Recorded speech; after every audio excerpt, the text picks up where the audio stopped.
You know, outdated superhero seeks billionaire former child prodigy with one hand and a heavily reconstructed face. All right already. One of Marvel's biggest comic book characters hits the screen with a live-action movie that looks surprisingly like an off-brand Captain America film done on the cheap. It seems the Americans have made a poor choice for their champion. Except you realise this actually is a 1990 movie version of Captain America done on the cheap. Well, called Captain America.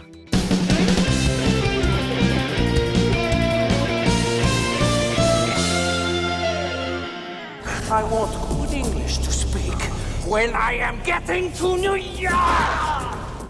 You have big budget films, you have low budget films, you have no budget films, and then we get silly because then you have Bo Budget films. Bo Budget, of course, was the brother of Jeff Budget and son of Lloyd Budget. And after all that, you have movies that would seem like they were designed to skip theatres almost completely so they could line the shelves of video rental libraries next to all the cheap clones of Mad Max, The Terminator and Conan the Barbarian. Marvel Comics character Captain America was created by Joe Simon and Jack Kirby in the 1940s. It had already been turned into a serial and had featured in 2 cheap and cheerful TV movies starring Reb Brown, shown on CBS in 1979. After a complex web of low-budget film production and distribution, mixing with corporate bankruptcies and ever-shifting rights to the properties of a major comic book publisher, this 1990 attempt at bringing the story of Captain America to, well, if not the big screen, then any screen, is a mix of okay, not bad, to okay, but bad. And then you have to wonder what the point was. There are spheres with more point than this film. This is Captain America, but it's a minimal viable adaptation of Captain America. May I suggest, instead of killing Kimball, we control him using a brain implant I have invented. In the 1930s, an experiment in fascist Italy results in a young boy being subjected to Dr. Vasselli's experimental process that does things that will turn him into a being with enhanced abilities. But it also apparently means having a face like uncooked kebab meat. The young boy somehow turns into the Red Skull, though his friends call him Beefsteak Tomato behind his back. In 1943, a young man from Los Angeles, Steve Rogers, is given a send-off by his friends and family and his girlfriend Bernice. He walks with a limp because he suffered polio, and everyone thinks he's going off to war, but he's actually the lab rat for a secret process undertaken by Dr. Vasselli, now working for the Allies. This time she thinks she's got the formula right, or at the very least she's about 90% certain that she knows what went wrong with Red Skull. Maybe 80%, well, high 60s definitely. Just then, an observer turns out to be a Nazi spy, and Dr. Vasselli is killed. Steve's injured, but he heals quickly. And then when he hears that Red Skull has a rocket aimed at the US, he snaps into action.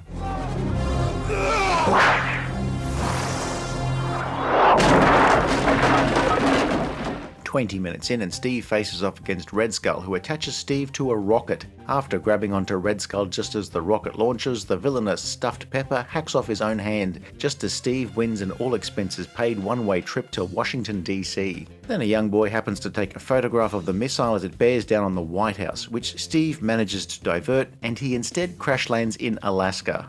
The young boy, Tom, shows the photo to his best bud, Sam, and then we see a montage of newspapers showing Tom's rise as he eventually becomes President Tom Kimball, while childhood buddy Sam ends up as a reporter. I bet Sam's mum never let him forget that. The president has a tough environmental platform which is opposed by one of his generals, who then conspires with Red Skull to kidnap the president. Meanwhile, a man frozen in ice in Alaska is uncovered. Captain America awakes, but he still thinks it's 1943.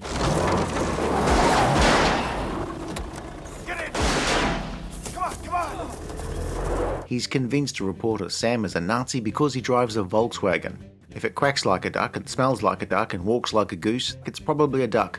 Or maybe it's a chicken with a Casio SK1.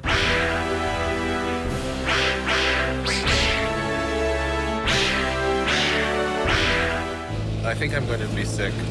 Steve is a bit dazed. He still thinks the war is on and it's 1943, but he manages to get from Alaska to Los Angeles without once realizing that it is 1993, since apparently the cars, the clothes, the buildings, and the billboards advertising the final episode of Cheers weren't enough of a giveaway.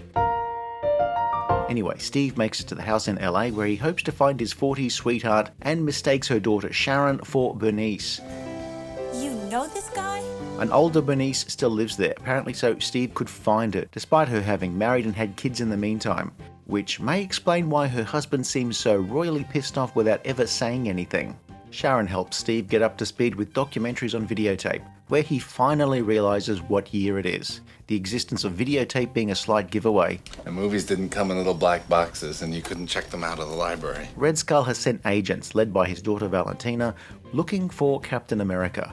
Just as reporter Sam tracks down Bernice, so do Valentina and her cronies, where they kill Bernice and reporter Sam and leave Sharon's father for dead. Steve and Sharon then head to Italy to track down Red Skull, who by now has also kidnapped the president. They're chased again by Valentina and her goon squad before everybody adjourns to Red Skull's fortress, which, if it wasn't for the fact he's got a nuclear device ready to destroy southern Europe, would make for a pretty cool wedding venue. I mean, look at that piano just sitting there in the sun. I mean, it sure looks great, though I guess it might need a tune. Red Skull has by this time got both Sharon and the President prisoner, so Captain America heads there to face his biggest foe. But also realistically, it's his only foe so far. Some short action scenes later, and we have Red Skull defeated. I send our tortured souls to rest. Speak for yourself.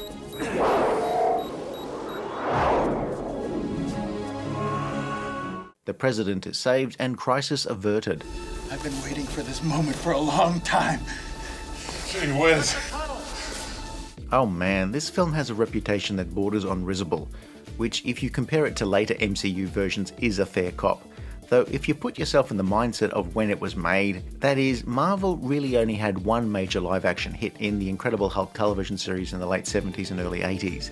Its attempts to date, versions of Spider-Man, Doctor Strange, Captain America, Daredevil and Thor all seem like attempts to fill a really bad Halloween party. Captain America was the only one that made it to a feature film. Well, just.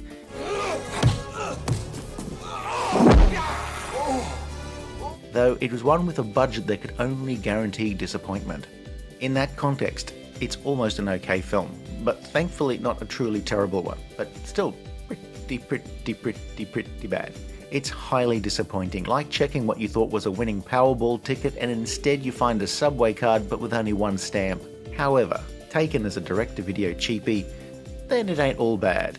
This wasn't quite the intention here, but that's pretty much how things transpired. You have even failed to teach me English, but I am much practicing while you sleep. Where is the big bomb going? The big bomb is going to the... How you say, Casabianca? The cast is decent, if wasted, and there's just enough of a budget to tell the absolute bare minimum of a half-decent, if incredibly superficial, story. Would you please pull over the car? I am going to get sick. The surprising thing is, while this is not a massively budgeted film, it does manage to pack in a lot, with a compressed if low-rent version of Steve's origin story, his first mission where he also takes on Red Skull, being trapped in the ice and awakening decades later to find the world has changed and his childhood sweetheart is now waiting for a hip replacement. For the rest of the world, he's just codenamed Captain America. He may not be Superman, but he'll be a living symbol of what this country stands for.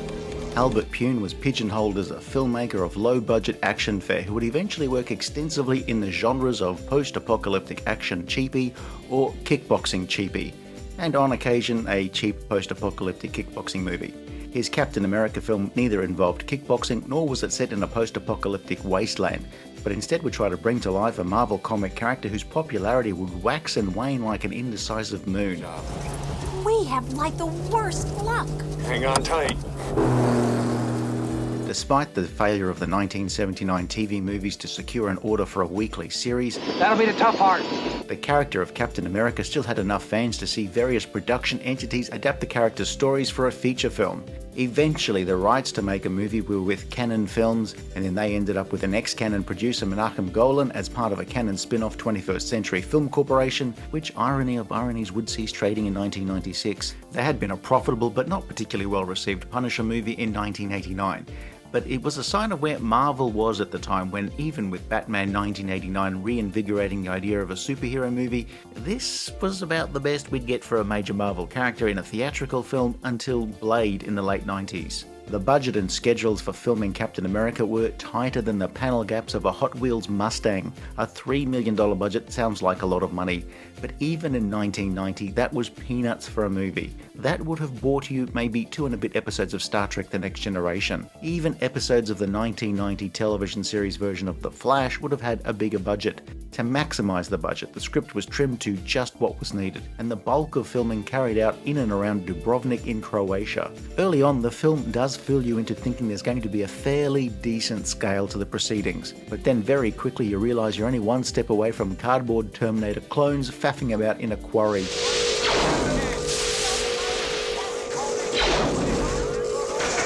The movie is a fairly standard action movie with some flips and some fights, and a lot of fast editing, but something about that editing just seems a little off. It's also not helped by a cheesy synth score and sound design that sometimes sounds like a spaghetti western. Another thing that lulls you into a false sense of being in the realms of the mid-budget feature, the presence of some fairly well-known character actors: Ned Beatty, Darren McGavin, Melinda Dillon, Ronnie Cox, Michael Nouri, even Lost in Space and Babylon 5 regular Bill Mumy. Some of these only appear in a few scenes, while the actress playing Red Skull's daughter, Francesca Neri, was one of a number of Italian actors rounding out the smaller roles. Scott Paulin is one of those faces that would show up everywhere for decades, though here he's dealing with thick makeup in his early appearances. Red Skull's look starts off as something from a butcher shop window and later ends up as something like a cute sunburn. Apparently they thought no one would watch a film where the villain looks like a half-chewed sausage. Red Skull in this film was an Italian boy with a high IQ who was forced into a super soldier experiment and later ends up sounding like a sassy waiter at Olive Garden. As far as megatons go, the device this is attached to may be small potatoes. Scott Paulin also plays a second role as a doctor. Playing the female lead is Kim Gillingham, who, if she wasn't Madonna's lighting stand-in, was really missing a trick. Sharon Stewart's an adventurous 80s sidekick, not set up as a love interest, and I have no idea if she's meant to be a version of Captain America character Sharon Carter. But Gillingham also plays Steve's girlfriend Bernice.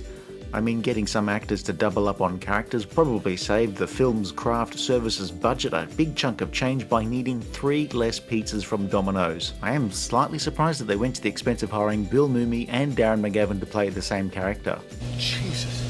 And Matt Salinger makes just about an adequate Steve Rogers. He's not an out-and-out heroic Boy Scout type and does seem to harbour some doubts, which has an impact on him when he needs to G himself up for another face-off against Red Skull. I'm not gonna blow it this time. Captain America can handle himself in a fight, which is handy since they don't really give Salinger much else to do apart from mope and get car sick. Could you pull over for a minute? I think I'm gonna be sick. Captain America is car sick? Director Pune wanted different actors for Steve Rogers' pre- and post-Super Soldier process, but the budget or Marvel wasn't having any of that, so Salinger plays Rogers with a limp and is eventually covered in a latex version of a reasonably close Captain America outfit. It is totally not purchased from a joke shop the day before Halloween. Also, the suit has rubber ears, which sounds silly but is useful for avoiding getting an electric shock from a jerk co-worker who wears cheap sneakers. This Captain America is a lean athlete rather than built like a brick shithouse. Close-ups of the costume, however, do not do anyone any favours. Where it looks like a latex fetish outfit lost a battle with a fountain pen. The Cap does have his shield, but he doesn't have any sweet wheels, only a Fiat 500. This version of Captain America was intended for theatrical release, but ended up sitting on a shelf for a few years before squeaking out onto home video. It did have a sort of belated theatrical release, but realistically, home video was this film's natural home. If you had to go to a multiplex, buy a ticket and snacks to see this, then I could see how you might feel incredibly shortchanged in paying more for the popcorn than the cost of the entire movie. If you treat this as a video rental, then it is no worse than dozens of other direct-to-home video releases of the era. The difference is, rather than some generic knockoff character, this is actual Captain America slumming it. The highest praise you can say, it's not as bad as you think it will be, which doesn't make it good, you know, low expectations and all. This film did at least see a release, unlike an infamous 1994 version of Fantastic Four, which to this day has never seen an official release. And maybe that's for the best. I'm not bailing out on Captain America. This is a cheap and cheerful cheeseball version of Captain America, from a time when audiences weren't expecting anything better from a Marvel film adaptation. It would be another 2 decades before a live-action Captain America hit the big screen. And this time, I think it stuck. What do you want me to do? Eat dirt? If you enjoyed this video, please like and subscribe, leave a comment below, or check out some of our other videos.